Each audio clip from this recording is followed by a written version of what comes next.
In his book on the weekly Torah portion, Simchat Torah, which also happens to be the name of the annual holiday that we observe at the end of Sukkot, the late Israeli poet, lyricist, and author, Yoram Ta'arlev, offers a humorous story that illustrates the nature of disagreement in Jewish culture. He recounted, a British tourist plane was forced to make an emergency landing deep in the jungle in an area inhabited by a tribe of cannibals. The cannibals quickly rushed to grab a tourist for their lunch. Immediately, the chief stood before them and called out, "Don't touch them. We will put them in a fattening camp for a month, feed them well, and after they fatten up nicely, then we will eat them." The tribe agreed with the chief's advice, and after a month, they held a great feast and ate all the tourists. They were happy they took his advice. A week later, another plane landed in the same jungle. This time, all stranded tourists were Jewish. The cannibals rushed to catch them and bring them to the fattening camp. The chief stood up and shouted, "Are you crazy? They are Jews. If you put them together in one camp, they'll end up eating each other."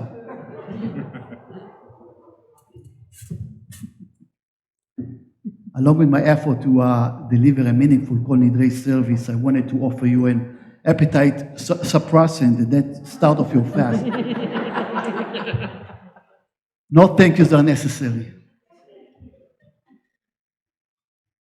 Ta'arlev's story, that unsavory metaphor, playfully highlights the nature of Jewish self-criticism and internal conflict. It humorously suggests that if stranded Jewish tourists were placed together, they would metaphorically consume each other through disagreements and disputes. Indeed, Judaism is a religion based on discourse, disagreement, and the encouragement of dialogue. This is a central thesis of our rabbis in the Talmud. In fact, it often seemed as if the rabbis could agree on only one thing: to disagree. Most of us have already heard the saying, "Two Jews, three opinions." That is the way it has always been. However, the rabbis in the Talmud always respected opposing arguments. It is widely documented that the school of Hillel required their students to first learn the school of Shammai's position before offering their own as a sign of respect and understanding of the opposing opinions. In an interview a couple of months ago, former Prime Minister Naftali Bennett claimed that Jews have already built the third temple, metaphorically, with the creation of the modern state of Israel. However, he also warned that the second temple in Jerusalem was destroyed because of baseless hatred, because Jews lacked respect for one another, which led to outrage and destruction. Bennett then referred to a couple of events in Israel prior to the October 7th massacre. One was in reference to the discourse surrounding judicial reform and concern about its impact on Israeli democracy. Much hatred was expressed on the streets of Israel between those on the extremes of wanting a large judicial overhaul and those wanting the status quo unchanged. Members of the reserves gave ultimatums. The tensions were so high that people in the nuanced middle were barely noticed, unlike the clash of the rigid, who were very much noticed, too much so by our enemies who looked to exploit the division. Bennett was also referring to the divisive attitude among diaspora Jews regarding Israel and the right of Jews to self-determination in their ancestral land. History has shown us that when we are divided, especially with intense hostility, a vacuum is created and our enemies exploit it.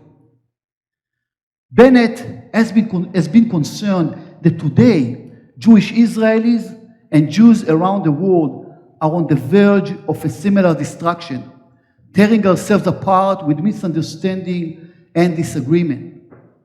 Bennett supported his remarks by quoting a passage from the historian Yosef ben Matityahu, Flavius Josephus, from 2,000 years ago.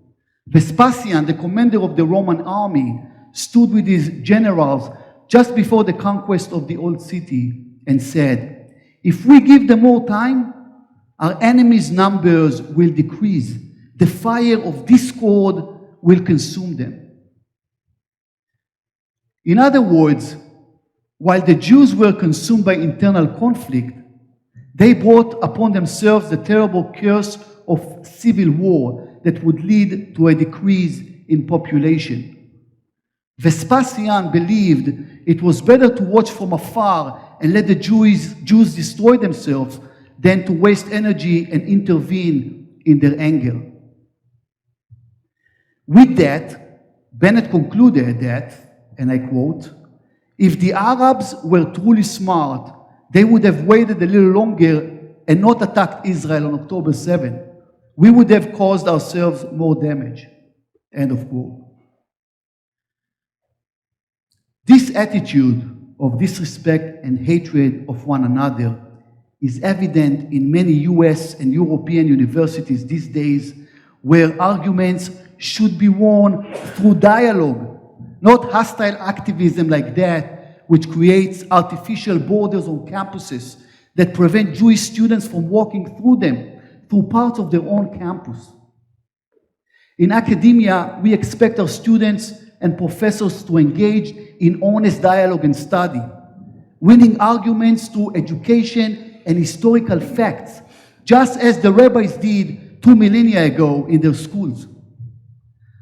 I strongly recommend that educational institutions today learn from the wisdom of our rabbis, particularly the two main schools of thought, Hillel and Shammai, by providing an occasional format in which two professors with opposing views could present their sides in the classroom, auditorium, or Zoom setting with moments to fact check.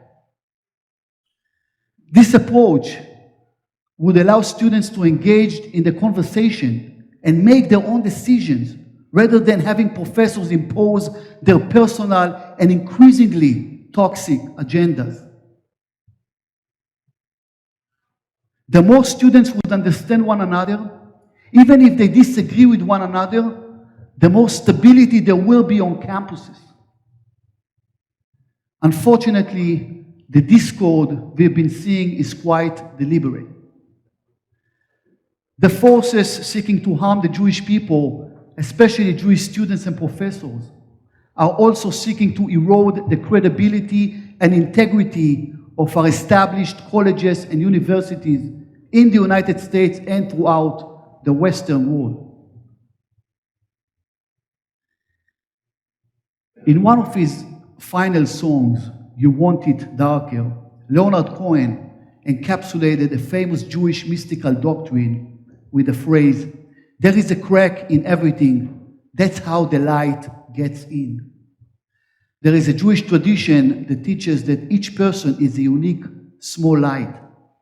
And this light shines when we are kind to each other and care for one another. The cracks in this scenario are good. When we are not behaving civilly to each other, too few or no cracks are available for the light to shine through, allowing darkness to overpower. These beneficial cracks can only be created through civil discourse, when we listen to one another and remain open to new information. This openness lets the light of knowledge enter our lives and helps us grow as individuals and as a community. When we fail to engage in discourse and dialogue with differing points of view, we remain untouched and self-centered, unwilling to understand other opinions or even know how people arrived at those opinions. This leads to narrow-mindedness, increases the distance between people, and is conducive to antagonism and violence. As seen in the past, Jews have the power to destroy themselves through baseless hatred and refusal to understand or entertain others' opinions. But we have also unified and accomplished some incredible things with collaborations that have led to advanced medical technology, peaceful coexistence, and more. As we embark on the new Jewish year of 5785, let us remember the importance of preserving unity, stopping hatred, and viewing those with opposing views from a place of honesty as fellow members of our shared community. May we live together with our disagreements, but remain united. And let us say, Amen.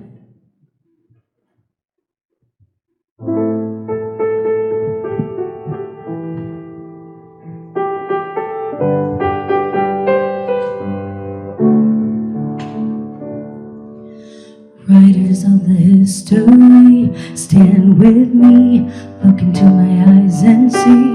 People go away but never say goodbye. Someone stole the moon tonight, took my light, everything is black and white. Who's the fool who told you boys don't cry? Hours and hours and flowers, life is no game for the cowards. Why does time go wild? Every day I'm losing my mind, holding on in this mysterious ride, dancing in the storm, we got nothing to hide. Take me home and leave the world behind, and I promise you that never again I'm still wet from this October rain, October rain.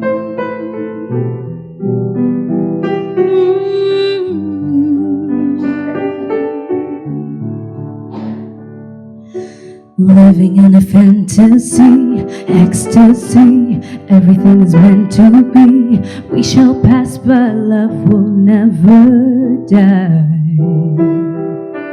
Hours and hours and flowers, life is no game for the cowards. Why does time go wild? Every day I'm losing my mind, holding on in this mysterious ride, dancing in the storm, we got nothing to hide. Take me home and leave the world behind, and I promise you that never again I'm still wet from this October rain, October.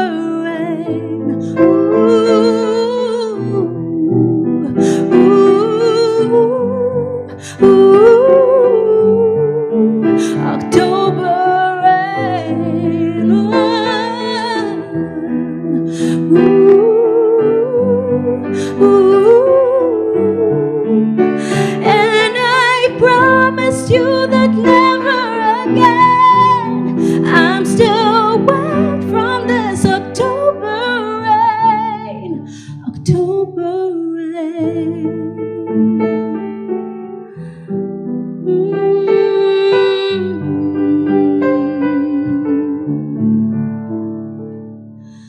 לא נשאר ולנשום, אין מקום, אין אותי מיום ליום, כולם ילדים טובים, אחד אחד.